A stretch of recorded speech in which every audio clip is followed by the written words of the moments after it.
Bloomberg Audio Studios. Podcasts, radio, news. You're listening to the Bloomberg Intelligence Podcast. Catch us live weekdays at 10 a.m. Eastern on Apple CarPlay and Android Auto with the Bloomberg Business app. Listen on demand wherever you get your podcasts or watch us live on YouTube. Looking at Deere, they reported numbers, guidance a little bit weaker than expected, but it's still up about 11-12% year to date. Check in Chris Ciolino, Bloomberg Intelligence. He covers all the big machinery companies. Chris, what's the takeaway from Deere today? They called out the U.S. farmers facing some economic challenges here. I guess that's impacting their businesses. What'd you learn? Yeah, listen, I mean, this really wasn't a particularly great quarter. 3Q results were mixed at best. It was really a low-quality earnings beat, primarily driven by a lower tax rate. And as you alluded to, they did cut their 2025 guidance. But to be honest, I don't think that really changes the investment thesis here. We still expect earnings to bottom this year. We're still looking at a very, gradual recovery as 2026 unfolds. The reduction in the outlook was really driven by weakness in their construction business. And it appears to us that it was really more of a function of some of the higher tariffs and costs coming through. We knew that construction and forestry was really going to bear the brunt of the tariff impact, but this quarter just came in, a little bit more of a headwind than we anticipated. It doesn't appear to be that there's been much of a change in terms of, farm fundamentals and their appetite to go out and buy equipment. Hey, Chris, can you get more into the struggle that farmers are facing that's impacting Deere? Sure. We've been in this kind of prolonged downturn in the ag economy. Crop prices continue to deteriorate. Farm fundamentals remain weak. Interest rates remain high. We have the overhang or the uncertainty around the trade environment and export market access. Really, there's really no signs, or I would say green shoots yet that we're at this inflection point. I think the positive takeaway is that inventories are coming down. Deere's not going to have to massively underproduce retail demand next year. So even if we're looking at a flattish type of environment in terms of underlying retail demand, we're still looking at probably higher production and some pricing coming through, which should still generate some operating leverage in the business. So, Chris, when demand is down for their core farm equipment, what does Deere typically do? Do they let inventories build? Do they get promotional to move inventory out the door? How do they usually manage that? Yeah, so it's a delicate balancing act, right? I mean, it's almost impossible to time the cycle. And what they've been doing, for the better part of this year and even at the end of last year, they had been underproducing retail demand to bring down those elevated inventories. They've done really a commendable job on new equipment. The big issue right now is still on the used equipment inventory side, particularly on tractors, which are still quite elevated. And you're right, they are allocating more merchandising programs and pool funds to help address that issue and move the equipment. And I think you see that partly reflected in their production precision ag business this quarter, and pricing actually flipped negative, which was a surprise to us. It does appear that this is, relatively transitory. We should expect pricing to bounce back next quarter. But yeah, it's been they've done a real good job of managing inventories. It's just, when you're slogging along through the bottom of the cycle here, it does become quite challenging. So then I got to follow up. Are you still cautious about the pace of their recovery? Yes. I would say signs of recovery are still, pretty elusive to us. And if you just look over the last couple months, you continue to see further downward pressure on crop prices, which at the end of the day is one of the bigger drivers of Deere's business and farmer cash receipts. We had a pretty ugly WASDE report this week. It looks like we're going to get another year of record corn production. So those stockpiles continue to build, which is really going to keep somewhat of a ceiling on crop prices here in the near term. So we think this recovery is going to look much more modest or subdued than what we typically see during a normal cycle. Right now, we're still anticipating, a modest, flat to up 5% next year in terms of underlying retail demand for large ag, particularly in North America. Stay with us. More from Bloomberg Intelligence coming up after this. You're listening to the Bloomberg Intelligence Podcast. Catch us live weekdays at 10 a.m. Eastern on Apple CarPlay and Android Auto with the Bloomberg Business app. Listen on demand wherever you get your podcasts or watch us live on YouTube. up. Let's go to earnings. We want to talk about Cisco Systems. So you had sales from its AI projects, right? They're beginning to pick up, but the problem was that its forecast for the current fiscal year, well, it was a little bit on the conservative side, and investors didn't like that very much. Let's find out why. So let's go to Jin Ho. He's Bloomberg Intelligence Senior Technology Analyst, joining us from Princeton. Jin, thanks for joining us. I got to ask you right off the bat, what did investors, did they just think that they should be benefiting more from AI spending? What was the issue? Yeah, I think a couple of things. AI was one of them, but also there's this big product refresh cycle that investors were hoping would drive better growth. But at the end of the day, the guidance was a reminder that they are still tied to IT spending. And, I viewed it as more as prudent conservatism because they don't know what's happening on the second half of the year, given where we are, where we have little visibility in terms of rates as well as tariffs still. So the company recognized about $1 billion in AI revenue in fiscal 2025. And I guess AI infrastructure orders from large cloud providers were over $800 million in the quarter. So where do we think these numbers can go? Yeah, look, Paul, they forecasted $1 billion in orders for fiscal 25. They doubled that in fiscal 26, recognized $1 billion of it this year. I wouldn't be surprised if AI revenues grow at least another 50% from here. And they're penetrating multiple pockets, right? Not only into the cloud, but if you think about it longer term, when enterprise adoption really starts kicking in, there is going to be a growth driver. So we have to see where it'll be in 26 and 27 when enterprise grows. But the partnership with Nvidia should be beneficial to them longer term. Well, is the AI sector, is it just too competitive? I mean, who are some of their peers? How are they doing against them? Well, if we think about it, well, they have multiple, they're in AI in multiple vectors, right? So from a networking space, Arista is one of the bigger competitors, as well as a smaller company called Celestica. They're also very, very big on optical components, and they're coming up against companies like Marvell, as well as Ciena. And they also provide AI servers, and think about Dell and HPE. So look, is it competitive? Yes, but they're one of the few American vendors that can actually supply components all the way to the system hardware. Wooj, what are companies like Cisco and Dell and some of the other big American companies throughout the tech stack chain, what are they saying just about the environment in terms of demand from their customers? Are they sensing waning demand or wavering demand, just to see how some of these, tariffs or other economic policies may work out? Sure. Paul, Cisco is one of the first hardware bellwethers that came out. I will tell you from the numbers that I've seen on the companies that have reported, the IT spending environment has actually been more resilient than I had thought. I went into the quarter with my mid-year outlook as being a little bit cautious and negative, and quite frankly, the results have come in better than I had anticipated. The outlooks have come in better than I anticipated. But the fact of the matter is, I don't know what's going to happen past December, and I think Cisco's guidance reflect that. We'll have a better sense in a couple of weeks from now when companies like Dell and then HPE after Labor Day when they report. Did they talk about their guidance at all about the impacts? We mentioned tariffs quickly, but did the impact of tariffs? If so, did they intend how do they intend to lessen that impact from tariffs? Cisco has been probably one of the better companies in terms of managing expectations of tariffs, as well as maneuvering the supply chain with the tariff. So in terms of managing expectations, they embedded tariff impact in their guidance.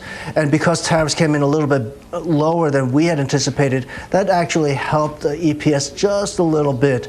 Going forward, all of the guidance includes the tariff impact. Now, the one thing I will add, we're still waiting for the semiconductor rulings as it relates to Section 232. We'll see where it stands. If we do have a negative ruling there, that could not only affect Cisco's guidance and margins, but also the rest of the electronic space. So I'm looking at the stock, Wooj, Cisco that is, and it's up about 18% year to date, so certainly beating the market. And I look at the A&R function, I see 16 buys, 10 holds, and 1 sell. So kind of a little bit of a split out there on the street in terms of expectations. What do you think the bull case is for Cisco from these levels? Yeah, the bull case is fairly easy, Paul. Faster than 5% to 6% growth, driven by the product refresh cycle. Security as a main driver for Cisco. That's going to raise multiples, and if it's going to raise multiples, it's going to you have a higher stock from where it is today. So Chuck Robbins, Cisco CEO, is going to be speaking with BTV anchors Ed Ludlow, Karen Hyde just after 11 o'clock. So if you were in that room, what would you ask? Yeah, what I would ask is, when does a security story really start to take hold, where it does affect the growth positively, right? Security offers faster hardware growth as well as software growth, as well as a high margin recurring revenues. So it's turning into security at the end of the day. Stay with us. More from Bloomberg Intelligence coming up after this. You're listening to the Bloomberg Intelligence Podcast. Catch us live weekdays at 10 a.m. Eastern on Apple CarPlay and Android Auto with the Bloomberg Business app. Listen on demand wherever you get your podcasts, or watch us live on YouTube. All right, we shift from the markets to tech. And some have suggested that President Trump's novel export arrangement with Nvidia, AMD, paying the U.S. government 15% of revenue from some chip sales in China, well, it could violate federal law. And if it did, what would happen? That is the question of the latest article on the terminal. You have to check it out. Matthew Schettenhelm, he's Bloomberg Intelligence media litigation analyst. Matthew, first question right off the bat is, does it? Yeah, does it violate the law? It's an interesting question that I don't think people had thought about for a while, but there is this clause in the 2018 Export Control Reform Act that says that no fees can be charged for the processing of these export control licenses. There's also a clause in the U.S. Constitution, going way back, that says that taxes cannot be levied against articles exported from U.S. states. You put those two things together, and you start to see, some serious questions that could be raised about whether imposing a 15% effective tax on exports is actually legal or not. Now, no lawsuits have been filed yet, and there would be some hurdles to filing them, but I think there is a very plausible legal case that could be made. If a lawsuit were to be filed, who would do it? What entity would do that? Yeah, so that's a great question. I mean, if you're in Nvidia or AMD, I don't think you want to run right into court after you negotiated a deal with President Trump and challenge it there.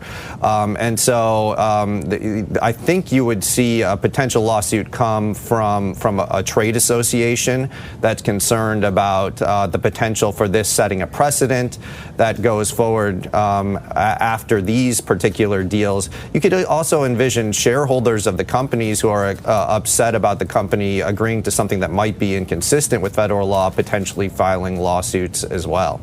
And we keep saying if this were to happen, yes. What would be the timeline for something like this?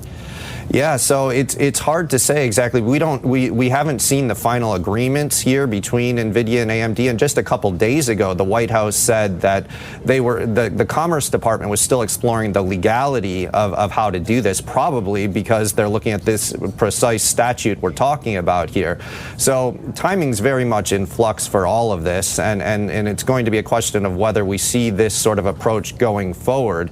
But lawsuits could be filed any time. They would be filed in federal district courts. Probably you would seek injunctions trying to stop the imposition of these taxes, and it could be litigated up through the court system from there. But, I mean, to be clear, these were agreed to by the companies and the government. I guess the companies are just saying, hey, this is just the cost to do business in this country with this administration. Is that kind of what you think they were thinking? That's exactly it. And I think there would be hurdles to these companies suing for that reason. I suspect these agreements are going to include waivers of their particular right to sue. And it's better to access these markets than to not access the markets at all, even if it comes at a 15% price tag. Now that Nvidia, this whole deal, it started to fuel some concern that the government could charge companies for a range of business activities with other countries. I mean, is that a viable concern? And then what questions could that bring up in the meantime? Yeah, that is really, I think, the big question here. Is this a one-off, or is this how this administration is going to operate for all exports going forward? And if it's the latter, I think that raises much bigger concerns. Usually, you would look to Congress to set the standards here, and there is, as I said, a statute that says no fees for the processing of these export licenses. And so, in a typical world, you would see Congress, explore maybe setting the legality of something like this. But right now we have a law from 7 years ago that may or may not be challenged. Stay with us. More from Bloomberg Intelligence coming up after this. You're listening to the Bloomberg Intelligence Podcast. Catch us live weekdays at 10 a.m. Eastern on Apple CarPlay and Android Auto with the Bloomberg Business app. Listen on demand wherever you get your podcasts or watch us live on YouTube. All right, here's the story my eyes went to immediately this morning when I came in. U.S. and Canadian banks are summoning staffers back to their offices at a faster rate than European rivals. That was very interesting. And we've got lots of good data in their charts and stuff like that. But to me, it just went right to the difference between the U.S. and Europe as it relates to banking and investment banking, where it just seems like the U.S. banks have just dominated. And I know there's a lot of reasons why structurally, but this one just feels like a part of it. So we want to get right into it now. Tom Metcalf, finance editor for Bloomberg News. He's in our London office. Tom, what you guys find? Are American bankers really coming back more to the office more frequently than the Europeans? Yeah, it's a very, very clear trend, actually. So what we did, we went back, looked at the biggest 15 US and Canadian banks, and then also the biggest 15 European. And the split basically simplifies down to it's about 3 days a week in Europe compared to 4 days a week in the US. And of course, in the US, there's a lot of very notable examples who are back fully to 5 days, right? The JP Morgans, the Goldmans. So I think it's been a really interesting split. And like you say, it's kind of part and parcel of this divergence really between particularly the US banks and Europe, in that, one of the theories going out, there's lots of reasons why this is happening, but certainly one analyst was saying, one element is the fact US banks are just that much more profitable, and thus they sort of have almost like a little bit more leverage over their employees to effectively go, no, it's going to be our way or the highway, is what Mike Mayo told us. But yeah, as you say, it's one of those stories where, I think anecdotally that was the kind of clearly the sense, but it was quite startling to see it kind of, when you really dive into the data, go, oh yes, it's really basically almost two different strategies, with broadly speaking, the Europeans kind of viewing it as almost like employee retention tool, and US banks going, we don't care, we think the most efficient way to work is in the office, you're coming back in. Well, you're kind of leading to what I wanted to ask, Tom. Is this a cultural thing? Is this also playing a factor? Yeah, and there's obviously no one size fits all, right? But like broadly speaking, there's a little bit more of that, get a go attitude, etc. I'd say a Goldman, whereas the European banks, structurally, there's more retail banks in that space, or certainly the investment banks, the capital markets is a bit smaller part of their business. So there's certainly a bunch of different things flowing through here. And, well, the other interesting thing was the academic research we took a look at the same time is not out there going, if you bring everyone back to the office, you necessarily get better stock market performance or even better financial performance. So it's very much, I think, cultural is probably what's driving this, the tone from the top. Someone like a Jamie Dimon, probably the most outspoken executive on this, very, very keen to have everyone back in the office. And then on the flip side, Bill Winters here, who runs Standard Chartered, he's literally taking the opposite tone. So he's just effectively going, look, we believe our employees can make the right decision for their particular teams, and Standard Chartered is a fascinating example of everyone we spoke to. They basically said they don't even have a specific mandate at all. They just truly are sort of decentralizing this and just telling people that there's no policy, just make sure you do what's right for you. Wow, that's interesting. And I wonder, I'm hearing stories that, back to work schedules and requirements may be used as a recruiting tool to attract and retain talent, i.e., Citigroup, I know Jane Fraser, the CEO there, she thinks it's a recruiting tool for Citi because they're only at 3-day mandate. Are other banks thinking that way? Yeah, exactly. It goes to show, like, it's not like kind of a universal monolith here. Like, you go through the US banks and there's a bunch of variety, and Citi's probably maybe the most interesting example, because as you say, it's got that, it's going through a big restructuring, and as part of that, it's offering a bit of flexibility to its employees. Some people think because, that helps retain talent who might otherwise, look further afield, but they can go, well, look, if I'm at Citi, I get way more flexibility, it fits my lifestyle, or it gives me that ability to work from most places. So it's really fascinating, and I think you kind of almost have to go case by case, but broadly speaking, still, if you're looking at a US bank, you can expect a little bit more strictness around RTO. Hey, Tom, before you go, is there anything that surprised you when you were doing this research where you were like, I didn't know that. I didn't think that was possible? I think the biggest thing was like, how has it been 5 years since COVID? Okay. I was just like, I didn't realize it'd been half a decade already. And I think that's the sense of, this is still very much a work in progress. And I remember writing about it, during the pandemic and beyond. It was very much felt to be this kind of big philosophical debate about the future of work. And, I don't think anyone's actually reached a satisfactory argument. I think I think basically banks have settled into kind of where you think they would. Of course, the JP Morgan, Goldman are basically going, that was all nonsense, let's come back. And I guess in some ways it's just that the firms are living up to their stereotypes, right? Like, it's kind of the classic, we're in August in Europe, guess what, everyone's working from home and stuff like that. This is the Bloomberg Intelligence Podcast, available on Apple, Spotify, and anywhere else you get your podcasts. Listen live each weekday, 10 a.m. to noon Eastern on Bloomberg.com, the iHeartRadio app, TuneIn, and the Bloomberg Business app. You can also watch us live every weekday on YouTube and always on the Bloomberg Terminal.